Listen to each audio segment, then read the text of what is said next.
Neil Harris.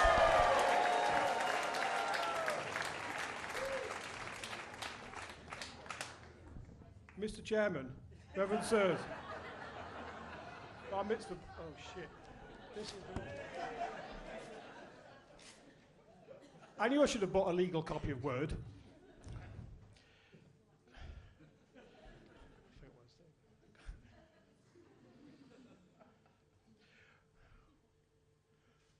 Wow, I've never seen so many Jews in one place. Must be a free bar here tonight. In which case, could someone get me a large whiskey? I think I'll be needing it. In a previous life, I used to believe in reincarnation, but now I'm not so sure. Actually, I was a world-famous stand-up comedian. So if you've heard any of the material before, that's Will Beware. In another life, I was a rabbi of a little shtetl in a village that doesn't exist anymore. It was in Russia, and then it's in Ukraine, and I think, as of tomorrow, it's mostly back in Russia again. I was going to wear a burqa tonight, so you couldn't see my face.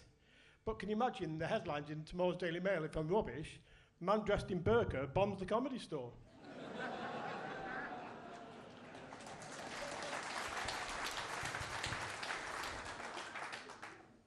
And my picture would be all over the place.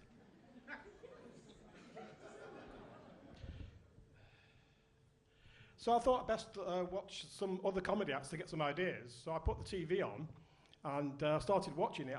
I just don't understand this modern comedy stuff. I just put them on. They were talking about the weather in front of a big map. I just didn't get it. I thought I could do better than that. The only reason I agreed to do this is because I needed the money. But I found out a bit later on that it was a charity do. But I thought I'd make some friends from all the group of us who were doing it. But it turns out there were a bunch of comedians. And they're not very funny at that, I can tell you. So then I thought I'd make some friends by joining Facebook. So I put all my details in, and they rejected my application. They said I was too boring. Can you believe it? Me being too boring? I blame that Mark Zuckerberg. I think he's just jealous of my collection of used bus tickets. Some of them are pre-decimal even. Anyway, what's he got that I haven't got? After that, I thought I'd become an alcoholic. And I could then join Alcoholics Anonymous. So I started drinking heavily, a bottle or two a day. One morning I woke up and I had a bit of a hangover. I got my condoms and contact lenses mixed up. It was all a bit of a blur after that. And I suppose it does explain, when I wanted to put my condom on later on in the evening, it was a bit small, even for me.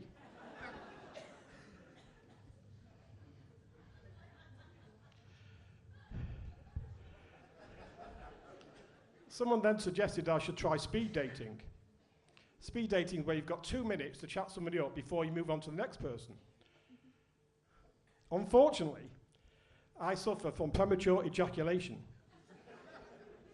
And I get very easily aroused. And 2 minutes is a very long time for me. Anyway, I embarrassed myself a bit, and they asked me not to come again.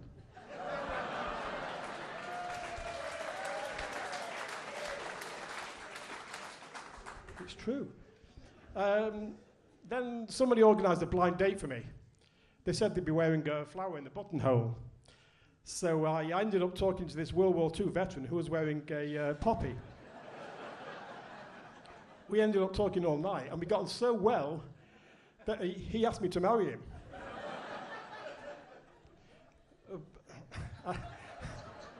But I said I wasn't gay. He said, neither was he. You see how well we get on. But in the end, I realised he was only after me for my collection of bus tickets. After that, I thought I'd become from. I already had the beard, and with my previous reincarnation of a rabbi, I thought, so I went to shul 3 times a day, but I had to stop after a short while because my yarmulke kept on falling off my head. And my sitsies kept on tickling my twinkle, which gave me a permanent erection, which didn't help my premature ejaculation problem. After that, I thought I was feeling a bit guilty, so I thought I'd go to a confession. I wasn't going to convert or anything like that. I'd heard all about the sexual abuse in the church.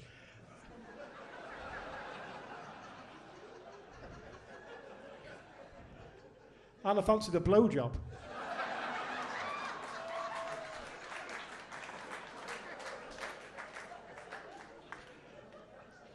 But bugger me, and nothing actually happened. So then friends told me I should read more to get more worldly. So I started to watch The Simpsons with the subtitles on. It didn't actually help. So after that, I know I don't look it, but I'm nearly at my retirement age, so I thought I'd speak to my pension advisor, see how my pension was getting on. His advice to me was to die young.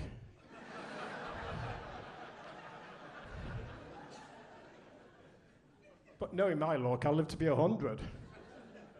So after that, I had no friends and I had no money. So I was thought about doing myself in. I was going to throw myself into the Irwell, but I can't swim. I could have drowned. I was going to take an overdose of tablets, but I've got a small gullet and I could have choked to death. I was going to put my head in the oven, but on my pension, I couldn't afford it. So finally, I got in touch with Dignitas to see about euthanasia. But they said, you've got to be at least 75. I said, what the use is that to me? I could be dead by then. Thank you. That's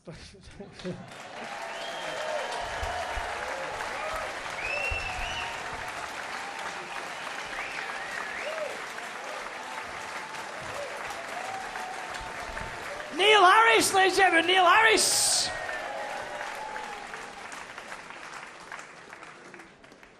Just written a few of those words down for you so you can just look them up when you get home. You take that home and look it all up, right? Don't do it in Google, whatever you do, mate. Just do it on a... All the messing. Massive round of applause once again. Neil Harris there. It's fantastic. We're going to crack straight on, ladies and gentlemen, because we've got loads to still get through. We're running slightly behind time. So will you please now start the round of applause again from this side of the room, working all the way across. And welcome to the stage,